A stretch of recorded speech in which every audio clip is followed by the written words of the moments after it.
Olá pessoal, tudo bem? Hoje nós vamos falar sobre um assunto que dificilmente é falado nas igrejas, que é sobre a iniquidade, né? Antes de começar esse estudo, eu quero pedir a vocês que se inscrevam no meu canal, ative o sininho, dá um like pra gente, certo? E se você tiver dúvida ou quiser deixar o seu comentário, deixa lá, tá? Bom, a iniquidade, etimologicamente falando, significa o que é desviado, o que é distorcido, né? Tudo aquilo que se desvia do caminho reto e perfeito de Deus. Ela tem a sua origem lá no episódio da queda de Lúcifer. A iniquidade, ele nasceu no coração de Lúcifer, certo? Então vamos lá. Lá em Ezequiel 28 conta exatamente essa passagem, né, da queda do querubim da guarda.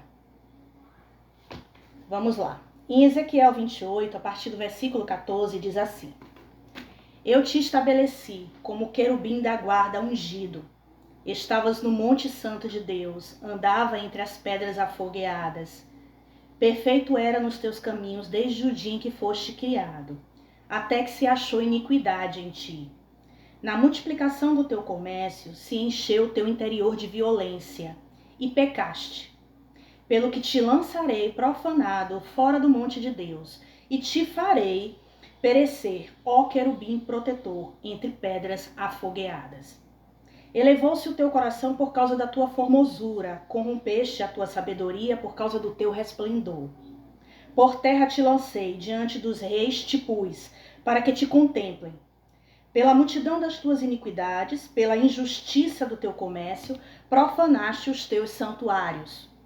Eu, pois, fiz sair do meio de ti um fogo que te consumiu, e te tornei em cinza sobre a terra, aos olhos de todos os que te contemplam. Todos os que te conheciam entre os povos espantaram-se ao ver-te. Chegaste a um fim horrível e não mais existirá. Então nós vemos aqui que Lúcifer, ele foi criado por Deus, mas quando ele foi criado por Deus, ele era perfeito, né? Cheio de beleza, de formosura, adornado em riquezas, ele era belo, certo? E ele era o querubim da guarda do Senhor, vivia no Monte Santo, certo? Esse arcanjo. E começou a surgir pensamentos distorcidos dentro dele, por conta da sua formosura, por conta da sua beleza, por tudo que o Senhor tinha colocado nele, esses pensamentos surgiram, né? E ele começou a desejar ser como Deus, como o Criador. Ele permitiu que, quando esse pensamento veio dentro dele, ele permitiu que isso se estabelecesse, dando origem à maldade, né? E ele começou a desejar ser como Deus, e começou a profanar o templo do Senhor, e começou a comercializar isso entre os anjos, né? Tanto que Deus, né, o expulsou de lá, né, lançou ele na terra, e com ele também foi a terça parte dos anjos. Quer dizer, ele tinha se contaminado e ele começou a profanar o templo do Senhor e contaminou a terça parte dos anjos que caiu com ele. Então, a iniquidade, ela tem a sua origem na queda de Lúcifer, certo? E a iniquidade, ela é justamente a origem da maldade humana. Ela é justamente o fundamento que a gente precisa para se compreender a causa da maioria dos problemas que a humanidade passa. Ela é a raiz, né? A maldade, ela é a semente diabólica, na qual toda perversidade se origina. E ela é transmitida ao homem no nascimento, certo? É o que a gente chama de bagagem geracional. Quando um bebê nasce, ele recebe a bagagem geracional de Adão, né? Ele já nasce com essa bagagem geracional pecaminosa e com a bagagem geracional dos seus pais. E isso é transmitido de geração em geração, essa iniquidade, que é o que nós chamamos de iniquidade. A iniquidade nada mais é do que o corpo do pecado. Alguns chamam da barriga do pecado, né? Então, no nascimento, esse bebê, ele já nasce com essas duas bagagens geracionais, tá? E essa iniquidade, ela vai impregnando o seu coração com pensamentos e intenções distorcidas de Deus, certo? E se opõe à justiça, à verdade, à fé, ao amor, a tudo que Deus é. É contrário à justiça de Deus. Então, assim, de uma forma bem prática, a gente pode perceber que existe a justiça de Deus e existe a injustiça de Deus, que é a iniquidade, que não é contrária, ou seja, ela é tudo que é contrário à vontade do Senhor, tá? Então, os que são de Deus vivem na prática da justiça. Aqueles que não são de Deus, que ainda estão em trevas, vivem praticando a iniquidade, que é a injustiça contra Deus, certo? A iniquidade, ela é a soma de todos esses pensamentos distorcidos, sim? E ela impregna o espírito do homem no momento da sua concepção. É nesse instante que todos os dados espirituais, certo? Da maldade são colocados no corpo dentro da mulher. Vou explicar melhor. No momento da concepção, da junção do óvulo com o espermatozoide, naquele momento é trazido informações espirituais do lado paterno, informações espirituais do lado materno, certo? E no momento da concepção, isso é gerado o embrião, né? Então essa criança ali no momento da concepção, ela já começa a receber essas duas cargas. E aquele corpo começa a ser gerado dentro da mãe, tá? Isso acontece de forma física, que é a herança genética, mas também acontece de forma espiritual, tá? Ali ela recebe os cromossomos, ali é constituído uma cadeia transparentezinha chamada DNA, onde ela recebe toda a informação genética do pai e da mãe, né? Na parte física, ela vai receber o quê? É ali que vai determinar a cor do cabelo, se ela vai nascer com o cabelo da cor da mãe, se ela vai nascer com a altura do pai, se ela vai nascer com os olhos do avô. Então toda a herança física ela vai receber ali. Mas ela também vai receber toda a herança espiritual, porque o DNA genético humano, a parte física, é semelhante ao DNA espiritual.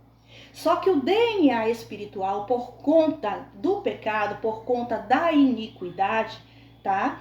Recebe todas as cargas geracionais que foi passado de geração em geração.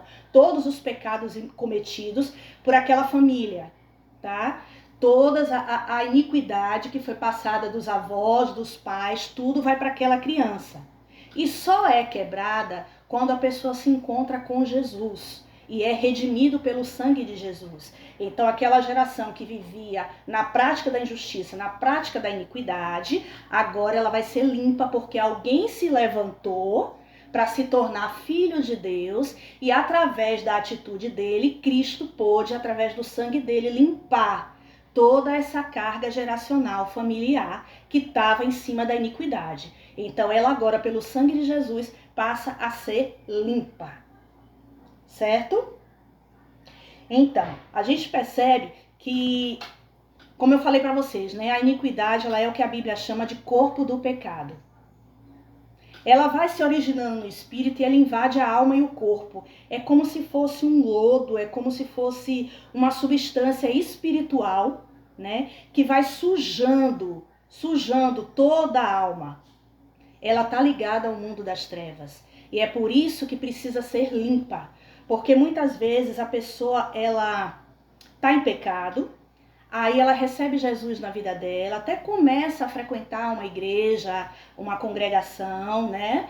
E ali ela começa a estudar a Bíblia e ela entende que precisa deixar de pecar. Ela para, né, de pecar, de praticar o ato, que é a parte visível. Porém, o pecado não saiu de dentro dela, que é a raiz, que é a iniquidade. Ela parou de cometer a parte visível, mas a iniquidade, que é a raiz, que está lá dentro, que é a causa que origina todas as coisas, ela não foi arrancada, ela precisa ser tratada. É por isso que a pessoa, para nascer de novo, ela precisa reconhecer quem o Pai é, reconhecer quem Jesus é, convidá-lo a entrar na sua vida, tá certo? Para que Jesus comece a limpá-la. Ela precisa ser limpa, ela precisa ser purificada e ela precisa ser santificada, tá? Para que o Pai possa morar dentro dela, para que ela se torne morada de Deus. É esse caminho de volta para o jardim. Porque no jardim era tudo perfeito. Mas a partir do pecado, né, a partir da queda de Adão, a gente sabe que tudo mudou, né? Então a vida que existia na terra agora existe o quê? Pecado e morte. Então a pessoa ela precisa fazer o caminho contrário de volta ao jardim, certo? Para poder nascer de novo e se tornar filho de Deus, se tornar morada de Deus de novo, como era na época de Adão, porque Adão era morada de Deus, certo? E se tornou, por conta do pecado, morada de Satanás. A gente já conversou sobre isso em outro vídeo passado, né? Ali, naquele momento da concepção, que é quando há a junção, né? Quando o embrião ele é criado, tá? Ali naquele momento, o inimigo ele começa a estabelecer desígnios sobre a vida daquela pessoa, sabe? É onde se estabelece toda a injustiça daquela família, né? E vai passando de geração em geração. As práticas erradas contra Deus no passado, né? E também é onde é estabelecido as bases que dão origem a muitas doenças hereditárias, que as pessoas chamam de maldição hereditárias. Isso é passado de geração em geração, certo? Só é quebrado em Jesus. As nossas iniquidades, pessoal, nos impedem de receber todas as bênçãos, toda a plenitude de Deus, tá? E isso precisa ser retirado para que a gente possa de verdade andar no Espírito, para que a gente possa de verdade ter uma vida com Deus, tá? Essa porta que é a iniquidade é por onde o diabo entra na vida das pessoas e começa a contaminar os seus corações, os seus pensamentos. Ela começa a praticar injustiça contra Deus, tá? Vou tentar explicar de uma maneira mais fácil. Por exemplo, tem uma pessoa que ela tem problema com álcool, com alcoolismo, tá? Então, a partir daí, ela se entrega a Jesus, começa a congregar numa igreja e ela começa a estudar a Bíblia, né, ser orientada pelos irmãos, e aí ele deixa de beber, certo? Naquele momento, ou seja, a prática, o pecado que está ali, a parte visível, ele deixou de cometer. Só que dentro dele existe uma raiz que o levava a beber.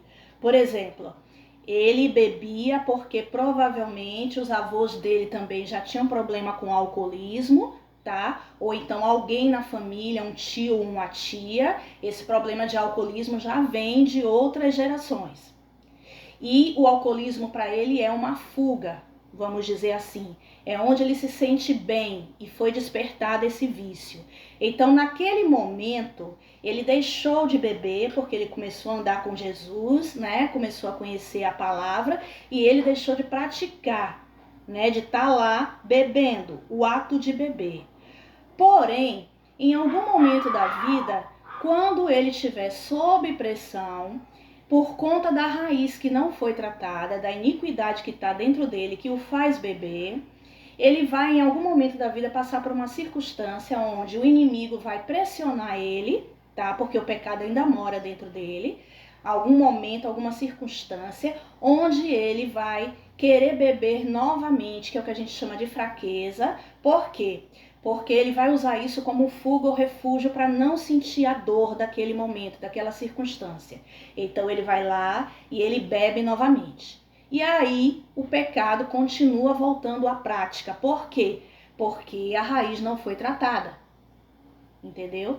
E assim, se ele não voltar a beber, o próprio diabo vai direcionar ele para uma outra prática pecaminosa. Ele pode procurar refúgio e refúgio na pornografia, ou ele pode fumar, ou ele pode ser direcionado pelo inimigo para qualquer outro tipo de pecado. Por quê?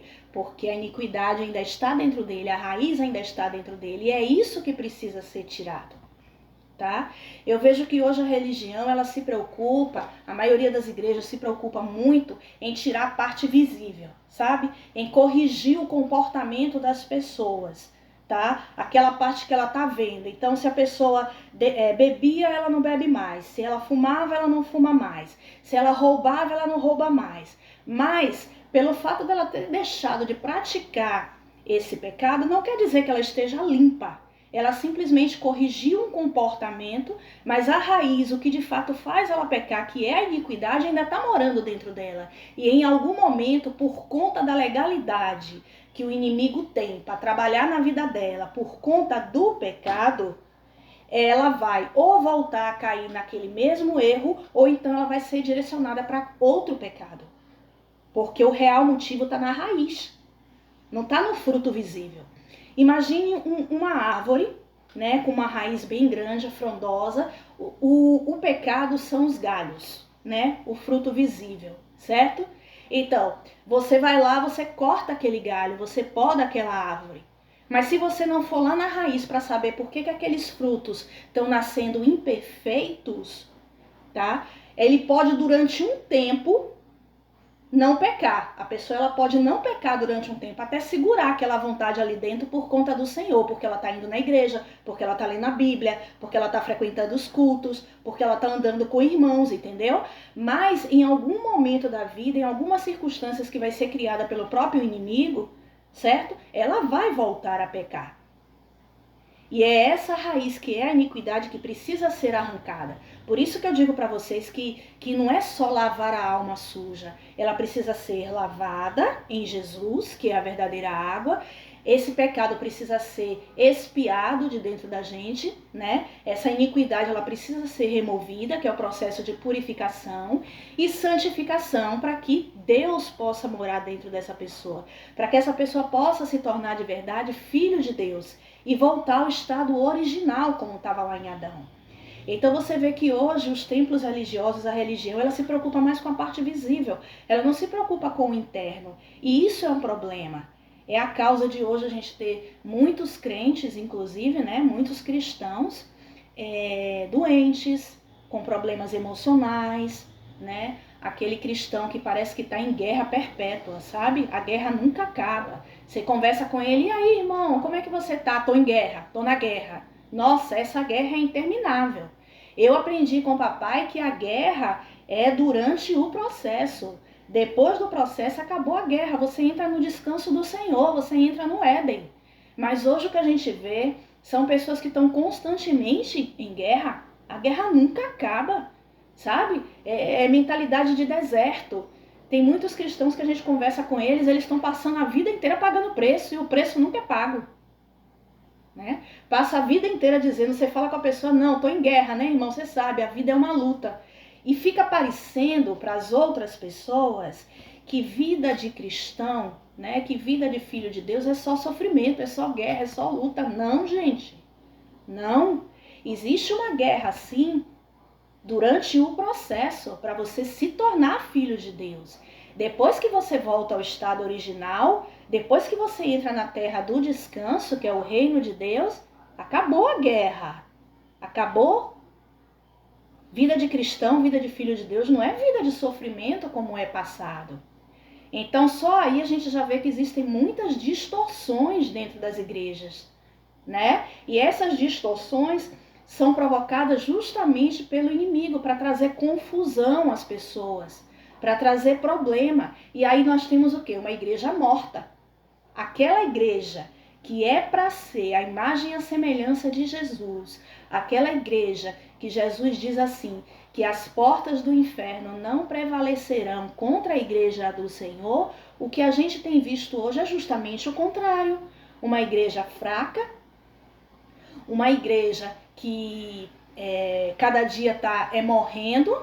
Quando a gente entra nos templos, a gente vê pessoas que estão feridas, machucadas, por causa de um evangelho que nada tem a ver com Cristo, tá? E aqueles pastores que estão lá ministrando as pessoas, ao invés de estarem procurando edificar cada membro como morada em Deus, né? Se preocupa mais com fama, se preocupa mais em aparecer, se preocupa mais com campanhas, se preocupa mais com dinheiro, essa é a verdade, mas com a vida espiritual de cada um dos cristãos não estão preocupados, porque muitas vezes nem eles sabem a verdade. Esse é que é o problema.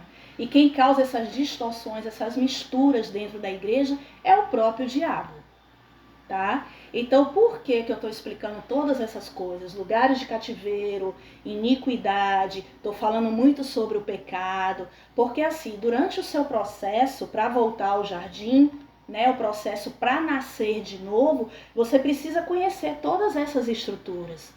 Porque o que Jesus vai fazer é justamente te limpar, é arrancar todas essas estruturas do maligno que foi criada dentro de você, tá?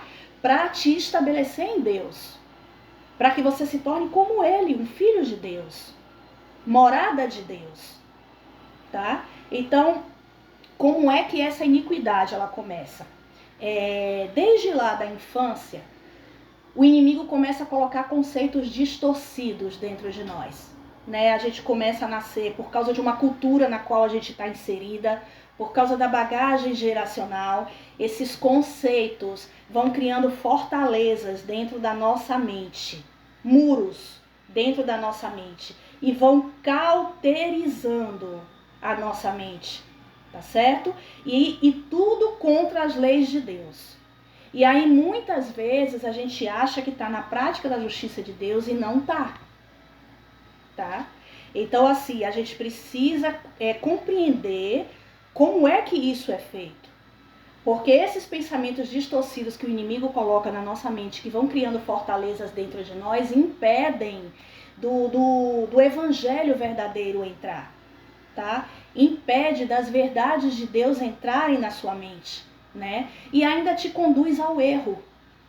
Começa a colocar em você práticas pecaminosas, que são as obras da carne, que está explicado lá em Gálatas, né? E nos afasta cada dia do Senhor, né? Uma mente cauterizada, uma mente endurecida, ela não quer saber de Deus, né? Ela não quer nem que você fale, tá? Porque o trabalho do inimigo é justamente o quê?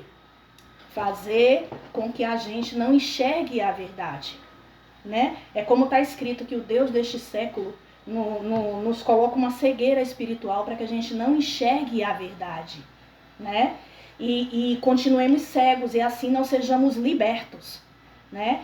Então assim, essa herança maldita, que é a iniquidade, ela vai moldando a alma do homem, fazendo com que ele tenha cada vez mais atração pelo pecado. É uma força tão grande que é capaz de levar pessoas boas a cometer os mais abomináveis pecados. E é por isso que muitas vezes, né, como eu dei o exemplo lá, filhos de pais alcoólatras, depois de um certo tempo, passam a ter desejo pela bebida também. Entendeu? Por quê? Porque isso já está dentro dele, essa iniquidade, essa está enraizado, certo? Então, a partir do momento que eu convido Jesus para entrar na minha vida e que ele começa a entrar, tá? Então ele começa a me limpar de tudo isso, ele começa a me purificar, para que eu possa me tornar templo do Senhor, para que esse templo que um dia foi profanado volte a ser habitado pelo Senhor, certo? E a gente não sabe como Deus nos deu algo muito poderoso, que é o livre-arbítrio, tá? O livre-arbítrio nos permite escolher que caminho nós devemos andar, sabe? É a nossa vontade, certo? O diabo, ele enganou Adão lá no Éden, por meio de Eva, ele enganou Adão, certo? E nos roubou a nossa identidade, nos escravizou. O que é que Jesus faz? Ele nos limpa, ele nos purifica, para que a gente possa, de verdade, andar com Deus. Essa vontade que tem dentro de nós, que é o livre-arbítrio, nem o pai e nem o diabo pode interferir. Mas você vê que a pressão que o inimigo coloca por conta do pecado dentro de nós, tá? Ele nos engana e com isso ele se apodera. Porque se ele se revelasse de verdade como ele é para nós, a gente jamais o seguiria. Não é verdade? Mas ele, através do engano, ele invade a nossa alma, ele entra. E o que o papai quer fazer justamente é nos limpar através de Jesus, tá? Tirar todas as impurezas para que a gente possa de verdade decidir. Certo? É que nem a passagem que diz assim: eis que te apresento, eu coloco diante de ti a vida e a morte. Porque o pai, ele coloca uma escolha para você, mas ele te direciona, ele diz: eu peço que você escolha a vida, para que te vá bem em tudo. E essa vida é Jesus. Eu acredito que esse vídeo ele vai precisar de mais uma parte, tá? Então, quando vocês verem eu encerrar, eu peço que vocês aguardem, porque vai ter uma segunda parte desse vídeo, certo? Então, o mais assim interessante é que lá em Êxodo 25, quando o papai começa a dar as instruções a Moisés, ele pede para Moisés falar com o povo de Israel. Ou seja, todas essas informações que eu estou passando para vocês aqui, isso é direcionado para os cristãos. A gente está falando do povo de Deus que está corrompido. Por quê? Porque desconhece a estrutura do pecado, desconhece a iniquidade, desconhece lugares de cativeiro. E o que o papai quer justamente é trazer isso à revelação para que vocês conheçam que é algo muito mais profundo, que não é resolvido somente frequentando a igreja, indo aos cultos. Você precisa ter vida com Deus. Você precisa aceitar o convite do Pai e começar a se relacionar com Ele. É relacionamento entre você e Ele, certo? Para que Jesus comece a entrar e comece a te limpar. Então você precisa gastar o seu tempo com aquilo que realmente importa. Gastar tempo investindo nele. Para que você de verdade seja limpo. Para que o santuário de Deus seja colocado dentro de nós e Ele possa morar dentro de nós. Amém? Eu vou continuar no próximo vídeo.